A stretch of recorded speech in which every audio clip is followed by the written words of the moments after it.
Welcome welcome welcome welcome to বর্ণময় 36 CBCS সিলেবাসের CC সিক্সের সাজেশনের জন্য তোমরা অনেকেই অনেক জায়গায় আমাকে বলছো, হ্যাঁ আমি দেবো না, একবারও বলিনি। সব কিছু একটু সময় সাপেক্ষ। তো চলো শুরু করি সিসি সিক্সের বাংলা সাজেশন। সিসি সিক্সের সিবিসিএসের যাদের সাপ্লিমেন্টারি পেপার আছে তারা ইউনিট 1 থেকে অবশ্যই বাগবাজার অ্যামেচার থিয়েটার দেখবে, জোড়াসাঁকো নাট্যশালা, ন্যাশনাল থিয়েটার, লেবেডাফ ও বেঙ্গলি থিয়েটার, শ্যামবাজার নাট্যশালা, এই কটা মোটামুটি একটু দেখবে। আশা করি এর থেকে কমন তোমরা পেয়ে যাবে। এবার এসো ইউনিট 2, যাতে রয়েছে কৃষ্ণকুমারী।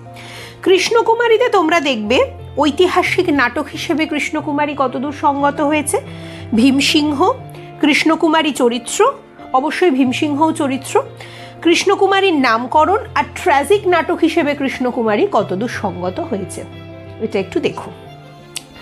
ইউনিট 3তে দেখবে রাজা নাটকের উৎস, শ্রেণী বিচার, চরিত্রের মধ্যে দেখবে সুদর্শনা, সুরঙ্গমা, কাঞ্চিরাজ রাজা চরিত্র, আর দেখো রাজা নাটকের নামকরণ।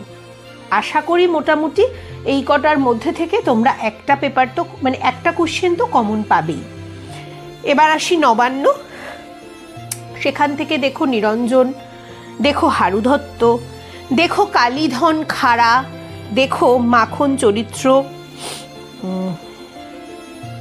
দেখো প্রধান সমাদদার চরিত্র, কুঞ্জ চরিত্র, নামকরণটা দেখো, সঙ্গীত, গণনাট্য আন্দোলনের হাতিয়ার রূপে নবান্ন নাটকটি কতদূর সঙ্গত হয়েছে বলে তুমি মনে করছো, রাধিকা, বিনোদিনী, পঞ্চাননী চরিত্র, এই কটা দেখলে আশা করি মোটামুটি তোমাদের নবান্ন থেকে কমন থাকবে।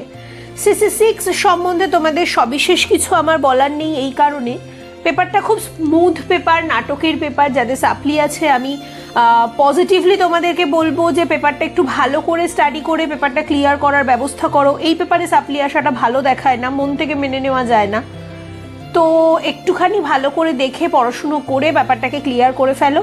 আশা করি সিসি সিক্সের যে সাজেশনটুকু আজ আমি করে দিলাম তোমাদের, এর বাইরে গিয়ে খুব বেশি কিছু পড়ার দরকার হবে না। পরীক্ষার জন্য অগ্রিম শুভকামনা। সকলের পরীক্ষা ভীষণ ভীষণ ভীষণ ভালো হোক, পরীক্ষার দিন তোমাদের হোক। কোশ্চেন পেপার যেভাবে পড়তে বলেছি সেভাবে দেখো। শর্ট কোশ্চেনের জন্য যে কোনো দুটো টপিক বেছে নাও, সেই দুটোকে ধরে শর্ট কোশ্চেনের জন্য রেডি করো। আর বাকি রইল পরীক্ষার দিন, সে তো সবসময়ই তোমাদের বর্ণময় তোমাদের সফলতা কামনা করে। পরীক্ষা ভীষণ ভালো হোক, আমাকে জানাতে ভুলো না পরীক্ষা কেমন হলো। ভালো থেকো সকলে।